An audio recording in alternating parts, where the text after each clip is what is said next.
Hi, in this video we're going to look at a series of chords to see if we can name them, which is always a useful skill to have because there are plenty of people who've got to do this thing called harmonic analysis for various reasons as part of their musical studies, just to be able to name the chords.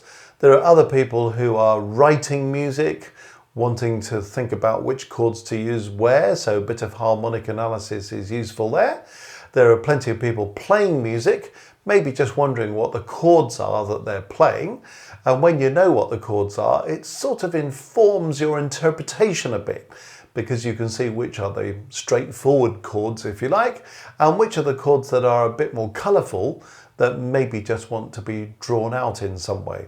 So what I've got on the board is a series of chords. I've tried not to make this complicated by putting in lots of extra notes that don't belong to chords. So for the time being, we're just looking at the plain chords with the ambition of trying to name them.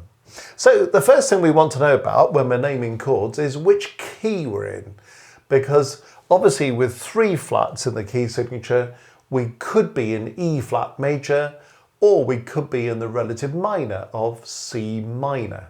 So before we get naming chords in the wrong key, we need to determine that. So we can have a look through and maybe notice a few things. First of all, we can see some accidentals, and that may be an indication that we're in a minor key. Not necessarily.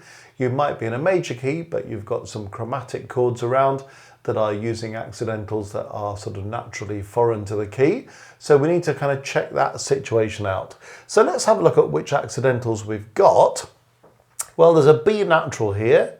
There's also a B natural there. Now that might be telling us something, a couple of B naturals just in a handful of chords, because we wouldn't expect to have B natural in the key of E flat major, but we might well expect to have it in C minor, because the 7th degree of the scale of C minor is B flat. And obviously in a harmonic minor scale, we're going to raise the 7th degree. So the B flat raised a semitone becomes B natural. So harmonic minor, harmony, obviously those two things are related, aren't they? So we're going to use the harmonic minor scale a lot when we're writing chords, when we're writing harmony. Even if we're dealing with a melodic minor scale, well, the 7th degree of the scale is still raised when the scale is ascending. So we've still got B natural in a rising melodic minor scale, though we might have B flat in a descending melodic minor scale. So you might be looking at a piece in a minor key thinking, that's strange, got some B naturals here, got some B flats there. That's perfectly in order. So it's a little indicator that we might be looking at C minor rather than E flat major. Other evidence that might verify this. If you look at the first chord, you might have already worked out that that is a chord of C minor. C, E flat, G looks like the tonic chord of C minor, chord 1. So if it's starting on a chord of C minor, it's either starting on chord 1, the tonic chord, or if we're in E flat major, it's starting on chord 6, which is somewhat unlikely. You might even see that the second chord is also a chord of C minor. It's just moved up into first inversion. So there's a lot of evidence at the beginning kind of shouting C minor at us. It's not always that obvious, but there's something there verifying C minor. But you might be looking at the last chord and saying, well, that's all very well, but how come the last chord's not a chord of C minor? Well, let's see what it is. We've got C, 2 C's. We've got E natural instead of E flat, and we've got G. So that's a bit strange, isn't it, to have an E natural instead of an E flat? Because if that were E flat, this would be a tonic chord in C minor. And then we'd be really sure, because we've started with tonic chords, we've finished with a tonic chord, we've got some B naturals, it's all looking like C minor.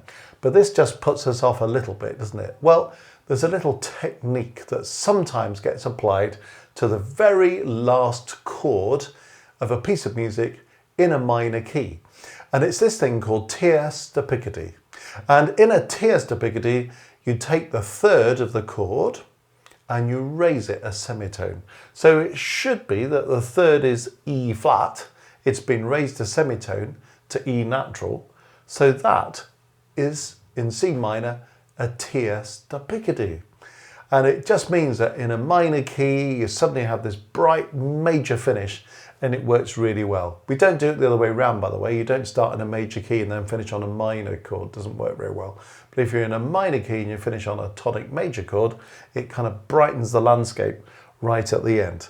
So we've got quite a bit to go on, haven't we? Indicating C minor. Now you might be thinking, well, that's fine, but there's an F sharp here. You haven't mentioned that. And what's F sharp got to do with C minor? Good question. Because it's nothing to do with E flat major, and it's apparently nothing to do with C minor. So if you see an accidental that you think, well, I can't make head nor tail of that, maybe there's something else happening. It's just one incidence, isn't it? We've got F natural back here, so F natural is kind of around, isn't it? But we've just got that one F sharp. It could be that that F sharp is part of something we call a chromatic chord. So things like a diminished seventh, or one of the augmented sixth chords, or a Neapolitan chord. And if you want to know a bit more about those chords, it's all there in our advanced harmony course. So if you wanted to look in the advanced harmony course or the advanced theory course, it really goes to town on all the chords for major and minor keys, all the chromatic chords, as well as modulations to other keys and so on. So that will give you a bit more detail. But I'm sort of assuming that for the purposes of this, you kind of know your chromatic chords. If you don't, you could easily find them in the places I've indicated. So let's say that we are in the key of C minor, because we've collected enough evidence, and there's a lot about this which is kind of defying the idea of it possibly being in E flat major. So one important thing, major key, minor key. Now we've already said that in C minor, this is chord 1 in root position, or if you want to express it this way, you call it a chord of C minor. We've already said that this is taking chord 1 and it's putting it into first inversion, so we call that 1B. So A is root position with a bottom note of the triad at the bottom, B is first inversion with the third of the triad at the bottom, C is second inversion with the fifth of the triad at the bottom. So it's a 1B chord, or you could say it's a C minor / E flat. Okay, let's have a look at the next chord. Here's an interesting one, because we're looking, aren't we, essentially to find the 3 notes that are used across the chord to form a triad. And when we look at this one, we think, well, that's interesting, it's got 4 notes. So we've got F, C, A flat, D. So can we organise that into its kind of basic triad? Well, really the basic triad is looking like D, F, A flat. You're going to say, well, it's got a C as well. It has. But D, F, A flat, in the key of C minor, is called 2, isn't it? So let's start by calling this 2. Okay, so there's chord 2. But we've also got this C. Now, what does the C do to our chord 2? It adds a 7th. D is the root, F is the 3rd, A flat is the 5th, C is the 7th. So it's a 2-7 chord. And furthermore, it's in its first inversion. So it's a 2-7B chord. So do you see how that works? So to put that another way, it's a D diminished / F. Okay, so that's what's going on there. What's the next chord about? Let's see if we can work out the triad. Well, we've got G, B, there's another G, there's a D. So the triad is looking like G, B natural, D. In the key of C minor, that's looking like a chord 5.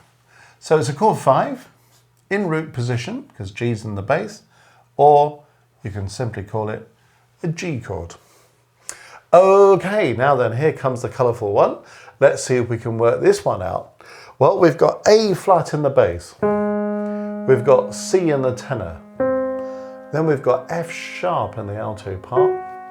and another C at the top. So this is not looking like an ordinary triad in the key of C minor. We really can't find a triad that sums all that up. So we've got to just do a bit of detective work, see if we can locate what's going on. A flat is in the bass. A flat is the 6th degree of the scale. Any augmented 6th chord is more than likely to be built on the 6th degree of the scale in a minor key or in a major key on the flattened or the lowered 6th degree of the scale. So A flat is the 6th degree of this minor scale of C minor. So it could be that we're thinking about an augmented 6th chord. Now, if that's the case, A flat is in the bass, and we're looking for the augmented 6 above it. That's F sharp. Aha, that could explain the F sharp. And then, in the middle of all that, we're going to put the tonic. Now, the tonic in the key of C minor is C. And that explains the tenor and the soprano note. So we have fulfilled the recipe for one of the augmented 6th chords. So do you see what's going on there? The 6th degree of the scale in a minor key, or the lowered 6 in a major key. Add on top of it an augmented 6. So that's A flat, F sharp. Stick the tonic in the middle, see? We've got an augmented 6th chord. Now, if you know a bit more about this, you'll know they come in 3 forms. There's the Italian 6, which is basically what we're talking about here, where you've just got those 3 notes, and maybe this tonic is doubled up in another octave. Or the French 6, which also throws in an augmented 4th above the bottom, so A flat up an augmented 4th goes to D. Or the German 6, which has a perfect 5th above the bottom, so that's A flat going up to E flat. So this is an Italian 6. So there you are, an Italian 6th chord being thrown in there. On to the next chord, much more straightforward. When you look at this, you notice the notes in this chord are the same as the notes that were in this chord. They've just been slightly reorganized. And we've got G, we've got B natural, we've got D. So it's a chord 5 or a G chord. And then we've talked about the fact that the last chord is chord 1, but it's a tierce to Picardy. So you can either talk about the tierce to Picardy, or you can talk about the fact that the third's been raised, or you could just say it's a chord of C, meaning C major. So there we have a chord analysis of this piece. What does it sound like? Let me play it to you.